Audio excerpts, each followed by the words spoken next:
नमस्कार, आप देख रहे हैं स्पेशल रिपोर्ट और आपके साथ में विजेंद्र सोलंकी। रूस परमाणु हमले की धमकी दे चुका है, न सिर्फ यूक्रेन को बल्कि यूरोपियन देशों को। कह चुका है कि अगर यूक्रेन के समर्थन में नाटो भी आया तो फिर पूरी दुनिया परमाणु जंग को तैयार हो जाए। इसके अलावा अमेरिका के साथ दुनिया के कई देश परमाणु वॉर की आशंका जता चुके हैं। ऑपरेशन सिंदूर हो या फिर यूक्रेन का रूस पर ड्रोन अटैक, दोनों ही वक्त परमाणु हथियारों को अटैक की खबरें सोशल मीडिया पर जमकर वायरल हुई। हालांकि दोनों ही देशों की तरफ से ऑफिशियली इस बात का खंडन किया गया, लेकिन क्या दुनिया परमाणु युद्ध को सहन कर सकती है और क्या इससे बचने के लिए दुनिया तैयार है? आज हम आपको दुनिया के सबसे खतरनाक परमाणु बमों के बारे में बताएंगे। परमाणु बम और हाइड्रोजन बम में क्या अंतर है ये भी बताएंगे। साथ ही आपको बताएंगे ये परमाणु बम काम कैसे करते हैं और इससे पहले परमाणु बम का इस्तेमाल कहां किया गया और वहां की हाल क्या है। साथ ही अगर परमाणु जंग शुरू हुई तो कितने साल चलेगी या फिर कितने महीने चलेगी या फिर कितने सप्ताह या फिर कितने दिन या फिर कितने घंटे या कहें कि कितने मिनट चलेगी। क्योंकि रिसर्च कहती है कि अगर परमाणु बम का इस्तेमाल दुनिया के देशों ने करना शुरू किया तो दुनिया सिर्फ 90 मिनट में खत्म हो जाएगी। आज हम आपको परमाणु बम का इतिहास, वर्तमान और भविष्य बताने वाले हैं।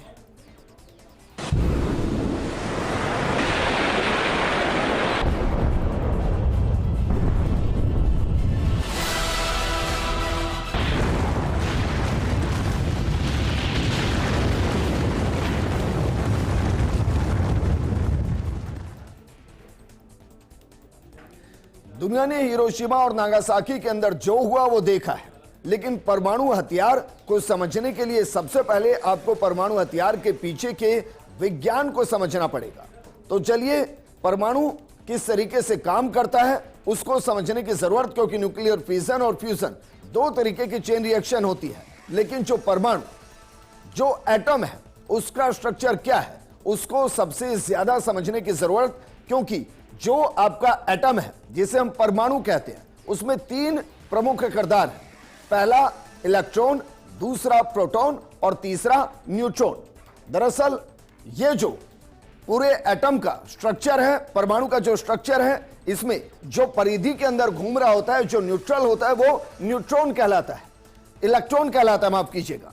जबकि इसके अंदर न्यूट्रॉन और प्रोटॉन दोनों होते हैं।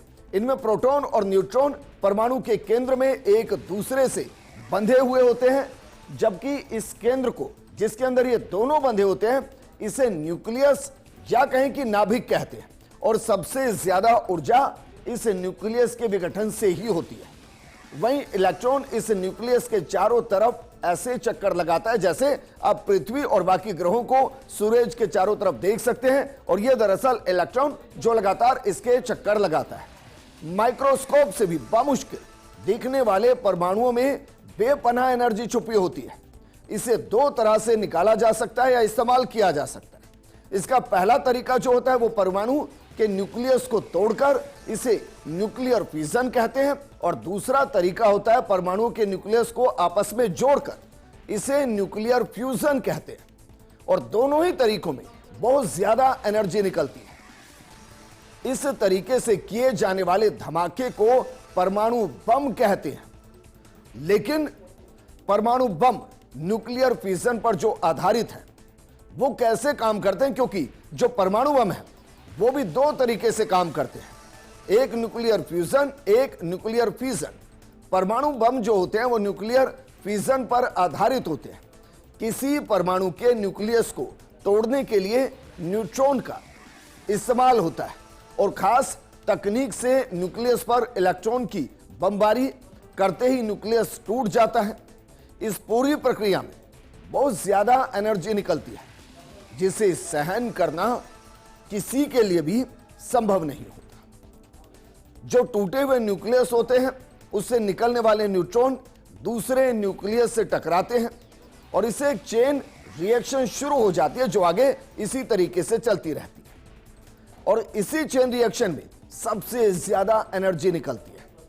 इस तकनीक को न्यूक्लियर फिजन या कहें कि परमाणु विखंडन कहते हैं।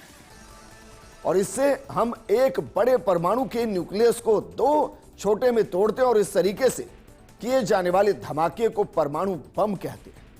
और इसमें इतनी एनर्जी निकलती है कि पल भर में हमारे शरीर का हर हिस्सा राख हो जाता है। दूसरा जो बम होता है वो हाइड्रोजन बम होता है, जो न्यूक्लियर फ्यूजन पर आधारित होता है।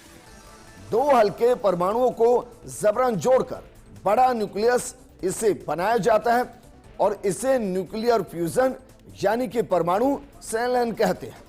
इस प्रोसेस में परमाणु बम से भी ज्यादा मात्रा में एनर्जी निकलती है, यानी कि परमाणु बम से ज्यादा खतरनाक होते हैं हाइड्रोजन बम।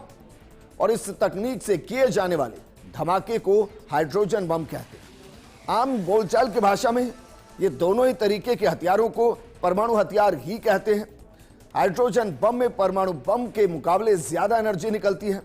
हाइड्रोजन बम विस्फोट में बहुत हाई टेम्परेचर की जरूरत होती है और कमाल की बात यह है कि इसके लिए सबसे पहले उस बम में परमाणु बम का विस्फोट होता है, यानी पहले फ्यूजन होता है फिर फिजन होता है। पहले परमाणु बम का विस्फोट होता है और उससे जो हाई टेम्परेचर क्रिएट होता है उसका इस्तेमाल न्यूक्लियर फ्यूजन में होता है। और इसीलिए ऐसे परमाणु हथियारों को थर्मो न्यूक्लियर बम कहते हैं, यानी तोड़ने और जोड़ने के दोनों प्रोसेस आसान हो, इसीलिए ही यूरेनियम और प्लूटोनियम का इस्तेमाल किया जाता है, क्योंकि इस तरह हैवी मैटर अनस्टेबल होते हैं और ऊर्जा निकलती है। और इसीलिए हाइड्रोजन बम ज्यादा खतरनाक होते हैं, क्योंकि उनमें पहले परमाणु बम की रिएक्शन होती है, उससे एक हाई टेम्परेचर क्रिएट होता है जो फिर हाइड्रोजन बम को एक्टिव करता है और उसके बाद एनर्जी इतनी रिलीज होती है कि आसपास के कई 100 किलोमीटर का दायरा बर्बाद हो जाए अगर उसके अंदर सही मात्रा में यूरेनियम का इस्तेमाल किया जाए। और आप अंदाजा लगाइए पहली बार परमाणु बम का जो इस्तेमाल किया गया वो कितना खतरनाक था। वो अपने आप में परमाणु बम का पिता भी कहलाता है। हिरोशिमा और नागासाकी, इनके बारे में आप जानते हैं, लेकिन अमेरिकी वैज्ञानिक रॉबर्ट ओपेनहाइमर को परमाणु बम का पिता कहा जाता है। 16 जुलाई 1945 को अमेरिका के न्यू मैक्सिको के अंदर दुनिया का पहला परमाणु परीक्षण किया गया। पहले परमाणु परीक्षण से 19 किलोटन टीएनटी के बराबर का धमाका हुआ था और इससे 300 मीटर से ज्यादा चौड़ा गड्ढा बन गया था। पहले परमाणु परीक्षण के धमाके के बाद ओपेनहाइमर ने कहा था उनके मन में श्रीमद् भागवत गीता के वो विचार आए थे कि अब मैं मृत्यु बन गया हूं, दुनिया का विनाशक। आप सोचिए, हम उस परमाणु बम की बात करें जिसे परमाणु बम का पिता कह सकते हैं, जो हिरोशिमा और नागासाकी में जो डाला गया उससे काफी कम रहा, लेकिन उस दौरान ही ओपेनहाइमर को यह एहसास हो गया था कि उन्होंने कुछ ऐसी चीज बनाई है जो इस दुनिया का विनाश कर सकती है। पहले परमाणु परीक्षण के महज 1 महीने बाद ही जापान के 2 शहरों हिरोशिमा और नागासाकी पर दुनिया में पहली बार परमाणु बम का इस्तेमाल किया गया था। आप जानते हैं 1945 से 2025 के बीच में 80 साल होते हैं और इन 80 सालों में हिरोशिमा और नागासाकी के अंदर आज तक परमाणु बम के बाद स्थिति सामान्य नहीं हुई 80 साल के बाद।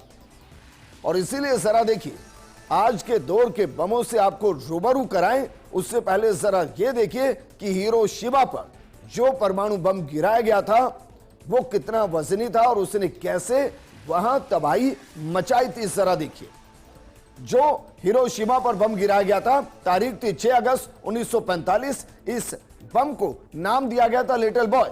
इसके अंदर यूरेनियम जो भरा गया था वो था 64 किलोग्राम और इसने हिरोशिमा के अंदर कहर बरपाया। इसमें यूरेनियम 235 चेन रिएक्शन को इस्तेमाल किया गया था और इससे जो तत्काल यानी कि फ्रैक्शन ऑफ सेकंड के अंदर धमाके के बाद जो दुनिया से चले गए वो पॉपुलेशन थी 70,000 जो तुरंत मर गए, जबकि कुछ महीनों के अंदर ही 76,000 और मौत हुई। ये वो थे जो बहुत ज्यादा जल गए थे, ये वो थे जिनके अंदर कैंसर हो गया था, ये वो थे जो रेडिएशन की वजह से इस दुनिया से चले गए थे। और इस बम में इतना धमाका हुआ था कि आप 15,000 टीएनटी को अगर विस्फोट करें, उससे जितना धमाका होगा वो 264, माफ कीजिएगा, सिर्फ 64 किलोग्राम यूरेनियम के इस्तेमाल से इतना बड़ा धमाका हुआ था। दूसरा बम गिरा था नागासाकी पर, जरा उसे भी देखिए। पहले का नाम लिटिल बॉय था और दूसरे का नाम था फैटमैन। इससे 40,000 मौतें तुरंत हुई थी। इसके अंदर जो मटेरियल इस्तेमाल किया गया था वो था प्लूटोनियम 239 और इसके अंदर जो इस्तेमाल हुआ यूरेनियम 35 नहीं, माफ कीजिएगा, प्लूटोनियम 239 ही इसके अंदर इस्तेमाल हुआ था। और कुछ महीनों के अंदर जो मौत हुई वो 30,000 से ज्यादा हुई। और इससे जो विस्फोट हुआ वो विस्फोट इतना ज्यादा था कि उससे 21,000 टन टीएनटी को अगर विस्फोट करें, उससे जितनी ऊर्जा निकलती है उतनी इस फैटमैन के दौरान हुई थी। और इससे अंदाजा लगाइए, लगभग 70,000 लोगों की जान चली गई थी। और इसीलिए हाइड्रोजन बम दुनिया का एक तरीके से काल है। क्यों काल है? क्योंकि हाइड्रोजन बम से पहले परमाणु बम की रिएक्शन होती है और उससे जो टेम्परेचर इंक्रीज होता है उसकी वजह से हाइड्रोजन बम एक्टिव होता है। हाइड्रोजन बम परमाणु बमों से ज्यादा और कहीं की कई हजार गुना ज्यादा घातक होते हैं। पूरी दुनिया को तबाह करने की क्षमता रखते हैं। दुनिया के पहले हाइड्रोजन बम का परीक्षण 1 नवंबर 1952 को किया गया था।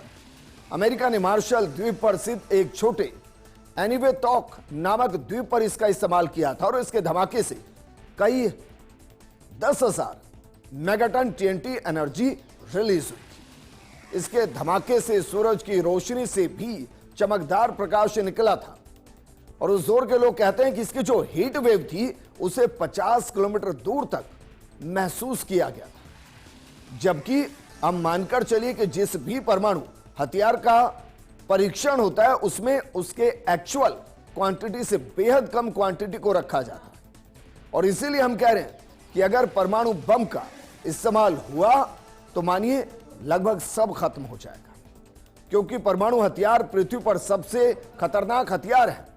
यह हथियार पूरे शहर को तबाह कर सकते हैं। इसका असर आने वाली पीढ़ियों पर लंबे समय तक रहता है, जैसा हिरोशिमा और नागासाकी में। इससे धरती पर जीवन के अस्तित्व पर भी खतरा पैदा हो जाता है। इलाके का तापमान कई करोड़ डिग्री सेंटीग्रेड तक पहुंच जाता है। गर्मी इंसान के सभी टिश्यू को पल भर में भाप बना देती है। यहां तक कि बिल्डिंग में जो लोग शरण लेते हैं वो शॉक वेव और गर्मी से मर जाते हैं। इमारत ढह जाती है, उसमें मौजूद ज्वलनशील पदार्थ जलने लगते हैं। कोई अगर अंडरग्राउंड भी है और वहां शरण लिए हुए है तो भी वो इस आग से बच नहीं पाता, क्योंकि वातावरण में ऑक्सीजन खत्म होने से दम घुटने से लोग मर जाते हैं। कुल मिलाकर परमाणु बम के धमाके के बाद इंसान कहीं भी छुपा हो उसका बच पाना लगभग नामुमकिन। फिर भी जो लोग बच जाएं वो घातक रूप से जल जाते हैं, अंधे हो जाते हैं, अंदरूनी गंभीर चोट होती है। धमाके से निकलने वाले रेडिएशन से कैंसर का खतरा बहुत ज्यादा बढ़ जाता है। प्रभावित इलाकों में 20 साल बाद तक लोग अपाहिज पैदा होते हैं। हिरोशिमा नागासाकी में तो 80 साल बाद तक जेनेटिकल चेंजेस नजर आते हैं। यहां तक कि उस इलाके के पेड़ पौधे तक ढंग से पनप नहीं पाते, फसलों की उपज तक प्रभावित हो जाती है, जमीन बंजर हो जाती है। परमाणु बम वातावरण पर अन्य हथियार से कहीं ज्यादा, कई गुना ज्यादा असर डालते हैं।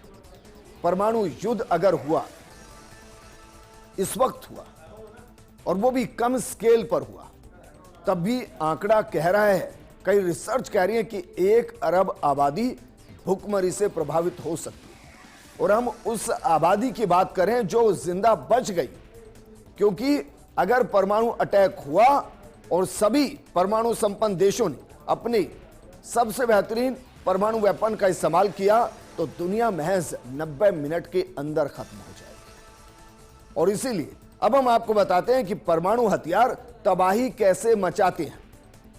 सबसे पहले एक आग का गोला आपको नजर आएगा, बिल्डिंग, चीजों और लोगों को पल भर में तबाह कर देगा। आपके शरीर के एक एक हिस्से को भाप बना देगा। दूसरा, ब्लास्ट वेव, जिसमें मौत, इंजरी होती है, इमारतें नष्ट हो जाती है, ये वो हिस्सा जो इससे बहुत दूर होता है उस पर इतना इंपैक्ट होता है। तीसरा है रेडिएशन, शरीर की कोशिकाओं को नुकसान पहुंचता है, रेडिएशन से जुड़ी बीमारियां होती हैं, ये वो जो इससे बहुत दूर है और जो भविष्य के अंदर वहां पैदा होगी। इसके बाद इलेक्ट्रोमैग्नेटिक पल्स, धमाके के कई किलोमीटर के दायरे में इलेक्ट्रॉनिक्स को नुकसान पहुंचता है। रेडियो एक्टिव बारिश, रेडियो एक्टिव धूल और मलबे धमाके के करीब 15 मिनट बाद जमीन पर गिरते हैं और ये बेहताशा बीमारियां फैलाते हैं। इसलिए जरा सोचिए, हिरोशिमा और नागासाकी में जो हुआ वो आज के दौर के परमाणु हथियारों से बहुत छोटे हथियार हैं। हम आपको दुनिया के 5 सबसे खतरनाक परमाणु हथियारों के बारे में बताएं, उससे पहले जरा यह देखिए कि किस देश के पास कितने परमाणु हथियार वर्तमान स्थिति के अंदर हैं। जरा समझिए और फिर महसूस कीजिए कि अगर इन सब हथियारों का इस्तेमाल हुआ तो फिर क्या होगा। रूस के पास है 5,977 परमाणु हथियार, अमेरिका के पास है 5,428, चाइना के पास 500, फ्रांस के पास 290, ब्रिटेन के पास 225 परमाणु हथियार है, भारत के पास 172, पाकिस्तान के पास 170, इजराइल के पास 90, नॉर्थ कोरिया के पास 20 परमाणु हथियार हैं। इसमें रूस और अमेरिका दोनों को ही मिला लिया जाए तो इन दोनों के पास ही 11,000 से ज्यादा परमाणु हथियार हैं। और रूस और अमेरिका ही वो देश हैं जिनके पास दुनिया के सबसे खतरनाक परमाणु हथियार हैं। हम दुनिया के सबसे खतरनाक 5 परमाणु हथियारों के बारे में आपको बताते हैं, जिनका अगर इस्तेमाल हुआ तो पृथ्वी का बेहद कम हिस्सा बचेगा जहां जीवन बचेगा। इनमें जो सबसे टॉप लिस्ट में है वो है जार बम, जो 58 मेगाटन टीएनटी के बराबर की ऊर्जा पैदा कर सकता है। रूस का जार बम अब तक का सबसे शक्तिशाली परमाणु बम है। इसे 1961 में अंटार्कटिक महासागर के नोवाया जेमलिया द्वीप पर इस्तेमाल किया गया था। इस विस्फोट की ताकत 58 मेगाटन टीएनटी के बराबर थी, जो हिरोशिमा पर गिराए गए बम से 3,300 गुना ज्यादा थी। 3,300 गुना ज्यादा। और इसका परमाणु मशरूम का जो बादल बनता है वो 64 किलोमीटर ऊंचा बनेगा। 1,000 किलोमीटर दूर तक वो दिखाई देगा। 1,000 किलोमीटर दूर तक। आप अंदाजा लगाइए जरा, मतलब अगर भारत के परिप्रेक्ष्य में देखें तो अगर कन्याकुमारी के अंदर इसका इस्तेमाल हुआ तो कश्मीर में जो दूसरा छोर है वहां भी इसका मशरूम दिखाई देगा और दुनिया के ज्यादातर देश इस मशरूम को महसूस कर पाएंगे। मशरूम का मतलब जब ब्लास्ट होता है और जो ऊपर की तरफ हिस्सा जो आग के साथ बनता है, जैसे ज्वालामुखी फटता है उस दौरान जो दिखाई देता है, वो 64 किलोमीटर ऊंचा मशरूम होगा। 1,000 किलोमीटर दूर तक ये दिखाई देगा। सोचिए अगर इसका इस्तेमाल हुआ तो क्या होगा, क्योंकि ये हिरोशिमा में इस्तेमाल किए गए परमाणु बम से 3,300 गुना ज्यादा खतरनाक है। दूसरा दुनिया का जो सबसे खतरनाक परमाणु बम है वो है कैसल ब्रावो, जो 15 मेगाटन टीएनटी के बराबर का विस्फोट करता है। ये अमेरिका का है। अमेरिका ने 1954 में कैसल ब्रावो बम का परीक्षण किया था। प्रशांत महासागर के बिकिनी एटोल क्षेत्र में परीक्षण किया गया और इस परमाणु बम की ताकत 15 मेगाटन टीएनटी के बराबर थी। विस्फोट के बाद बना परमाणु मशरूम 40 किलोमीटर ऊंचा था। इसकी रेडियोधर्मी धूल हजारों किलोमीटर तक फैल गई थी। मतलब हजारों किलोमीटर तक जो भी इसकी जद में होगा या तो खत्म हो जाएगा या वो कैंसर की जद में आ जाएगा। तीसरा सबसे खतरनाक परमाणु बम दुनिया का कैसल यांकी, यह भी अमेरिका का बम है जो कि कैसल सीरीज का हिस्सा है, जिसका परीक्षण 1954 के अंदर ही किया गया था। यह अपेक्षाकृत छोटा लेकिन बेहद शक्तिशाली बम है। विस्फोट के दौरान 40 किलोमीटर ऊंचा मशरूम बादल इससे भी बनता है और हजारों किलोमीटर तक जो भी इसकी जद में होगा वो इससे इफेक्टिव होगा।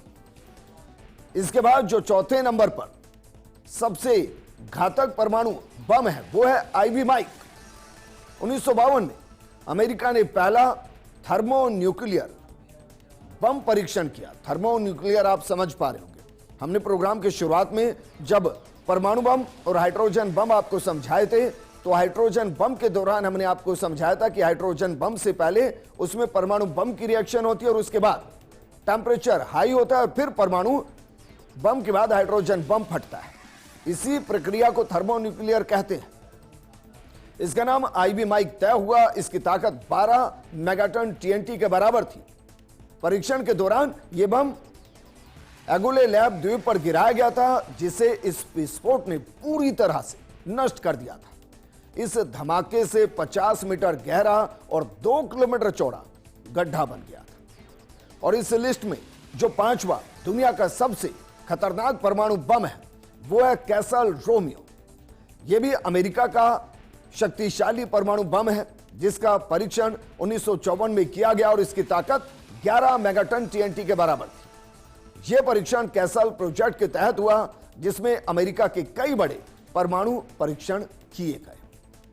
लेकिन अब जरा सोचिए, इनमें से अगर 2 बम का भी इस्तेमाल हुआ तो दुनिया का क्या होगा?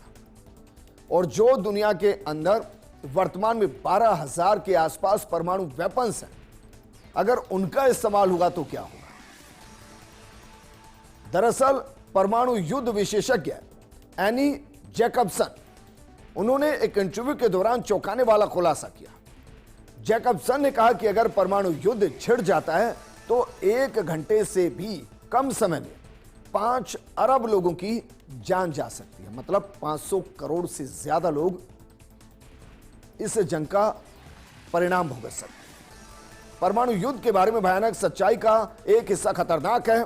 अगर परमाणु हमलों का एक देश से दूसरे देश पर हमला किया जाता है तो निशाना बनने वाली हर देश को पता होगा कि उसके पास कितना वक्त होगा हमले की स्थिति में।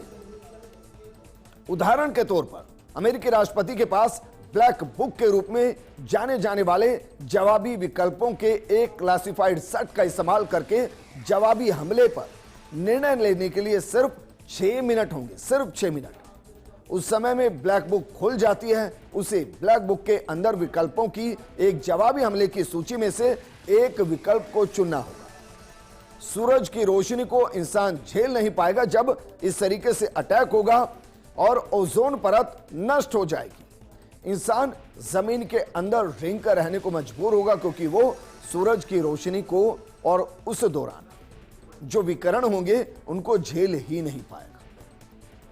और इससे आप अंदाजा लगाइए कि इतिहास के पन्नों में हिरोशिमा और नागासाकी में जो हुआ, उसके बाद वर्तमान में जो स्थिति उत्पन्न हो रही है, अगर उस स्थिति के बाद परमाणु जंग शुरू होती है तो भविष्य क्या होगा, इसका अंदाजा आप इस प्रोग्राम के बाद आसानी से लगा सकते हैं कि दुनिया का क्या होगा अगर ये 12,000 में से आधे परमाणु वेपन भी इस्तेमाल हो गए। क्योंकि कहा जाता है कि रूस ने इस पूरी पृथ्वी के हर एक पॉइंट को टारगेट पर लिया हुआ है, यानी उसके हर परमाणु वेपन की जद में कोई ना कोई देश है, और अगर रूस चाहे तो पृथ्वी को खत्म कर सकता है। और इससे जुड़ा एक पुतिन से सवाल भी किया गया था। पुतिन से पूछा गया था कि अगर आपके ऊपर परमाणु अटैक हुआ और रूस खत्म हुआ तो क्या होगा? जवाब था कि अगर पृथ्वी पर रूस खत्म हुआ तो पृथ्वी रहने लायक नहीं बचेगी। रूस उससे पहले पृथ्वी को खत्म कर देगा, क्योंकि उसने हर एक हिस्से को ट्रिगर किया हुआ है। और इसीलिए जंग आज के दौर में समस्या का समाधान नहीं, बल्कि एक नई समस्या का उत्सर्जन करती है, जो जंग को परमाणु वॉर की तरफ लेकर जाती है। और इसीलिए देशों को बहुत सोच समझकर आगे बढ़ना होगा। इस प्रोग्राम में फिलहाल इतना ही। नमस्कार।